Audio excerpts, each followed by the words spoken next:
to Watch is an intimate look into the lives of prominent and influential women leaders from around the world and the challenges they faced on their journey. It's the real story behind her title. Join us every week to hear more stories about women from around the world and in your own communities at womentowatch.net.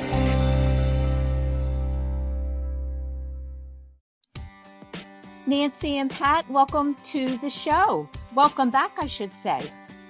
Great to be here. It's great to have you. And just so our viewers know, you are both the founders of AIM Academy, which is an independent co-ed college prep high school serving students with language-based learning differences. And it's based in Conshohocken, Pennsylvania. You were guests on my show 9 years ago, so I'm excited to have you back and catch up a little bit and see what you've been up to. So the first thing I'd love for either one of you to tell us about is the Global Innovation Hub that you've launched. Well, thanks, Susan. We are excited to be here. Time flies, and 9 years has really allowed us to learn a lot about education and what students need. So when we first met many years ago, we really had only about 150 students. Now we have those 400 students, and believe it or not, they span the grades from grades 1 to 12. So we get an opportunity to see them mature through the grades and really understand what they need. So most recently, we built our Global Innovation Hub, which is a 17,000 square foot addition to AIM. The focus, however, goes beyond the building. It is a school entity and part of our program for immersive learning for our students, which has always been at the forefront of what we do. We focus on future-ready careers and certificates for students as they look to expand into careers that we were not even familiar with many years ago. Cybersecurity, artificial intelligence, programming, and understanding, and all of these aspects of what students need now really prepare them for their future careers. And that really is a big focus. The other part of what we do is we bring our corporate partners in. So when we say immersive learning, the corporate partners then come in and actually provide in-house apprenticeships for the students so they can work on real-world problems in the Global Innovation Hub. And we hope and open it to the community as well. Yeah, I think it's such an advantage, for young people to work within a field as opposed to just being in a classroom and taking notes and listening to a teacher, right? I think all schools should take the same approach. One of the other things that people might not be aware of that you're involved in is training other teachers around the world about the programs and how these students are learning. I believe the statistic, over 47,000 teachers you've trained. Tell me how you're keeping up with all of the emerging technologies. Well, we are excited about that, Susan, because the magic that goes on in AIM and the results that we're getting. In fact, last night we just got notification that we have our first student who was accepted to an Ivy League school, Cornell. And when you see where these students go when they've had the proper training, you realize we could raise all the financial aid we want. We could build more buildings, but there are AIM students in every classroom in America.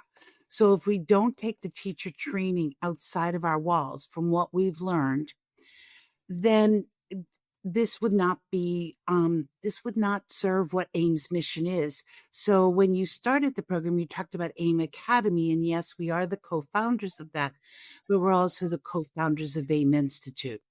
And so approximately 2018, 2019, we decided to put our teacher training that we have been doing as a stand and deliver.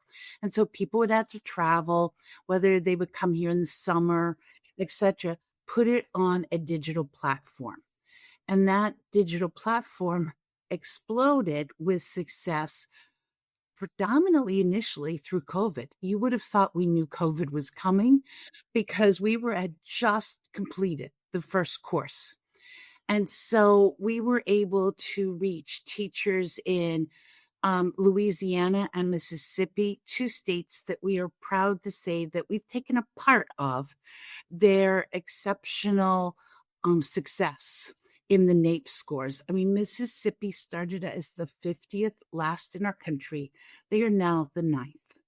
And Louisiana equally started at a very low level, and their scores this past year were the most significant leap in the U.S. So to get this is having an interactive platform where we can have the opportunity to have teachers practice. So our premise is learn, practice, and apply. So they learn the information. There are various elements of technology that allow them to practice. There's student videos, there's student testing. And at that point, then the teacher comes back and says, this is what I think would be the best for the student. If it's the correct answer, then they move on. If it's incorrect, then the technology comes up with some hints or sends them back into where the course. And currently, so that was our first course. We now have 5 credit-bearing courses through universities across the United States. And so we've been excited about that, but we are in Marietta City, Georgia. So we started working with Kennesaw State University.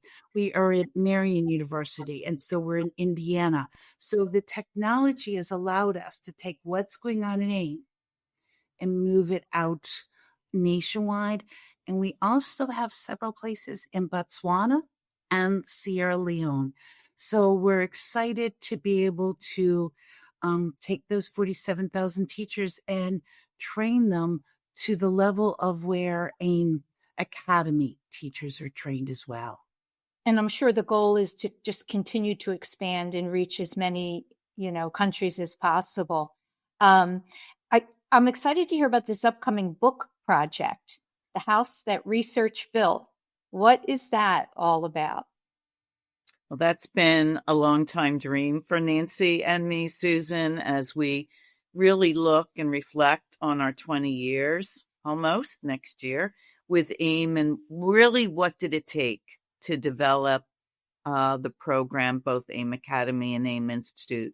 So the book working title is The House That Research Built, because research and evidence-based practice has always been at the core.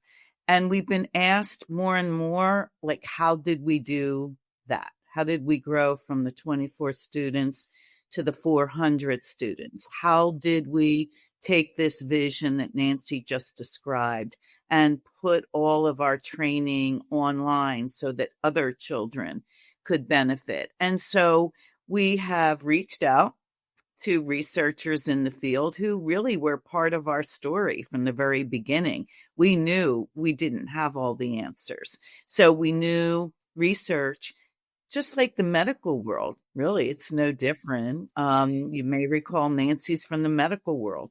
I'm from the education world. So that blend of keeping current with the research was very, very important to us. So the book will reflect that.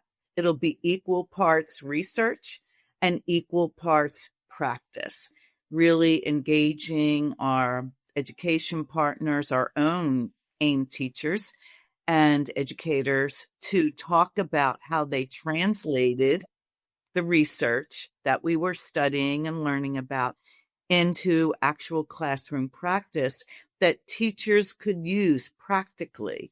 So it's an exciting project for us.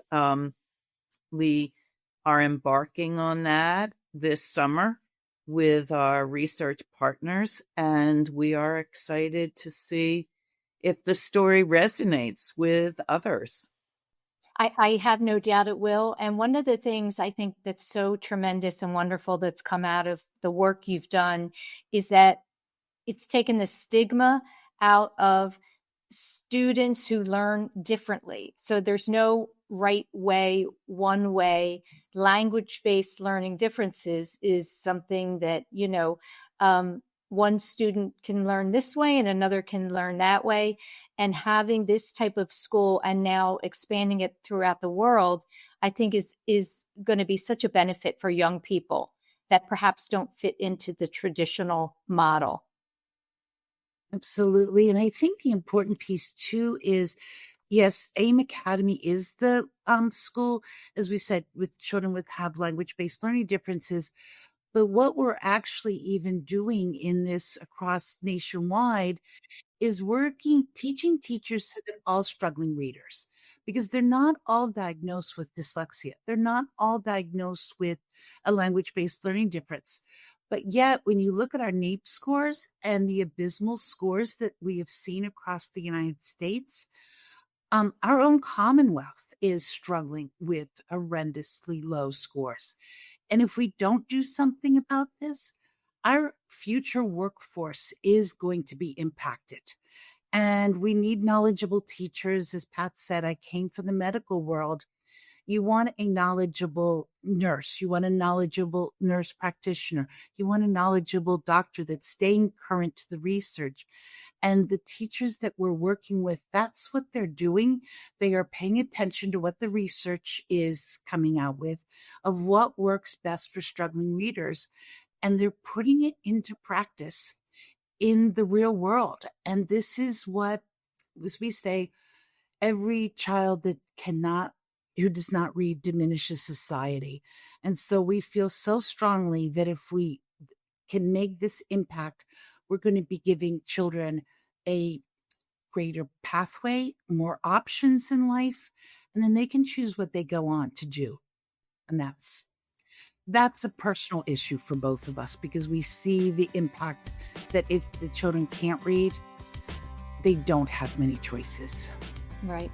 Well, it's been so wonderful to catch up with you both, and I commend you on, just the continued dedication and all of these milestones that have taken place since I first saw you in 2016. So keep up the good work. Thank you. Thank you, Susan. Thank you for having us.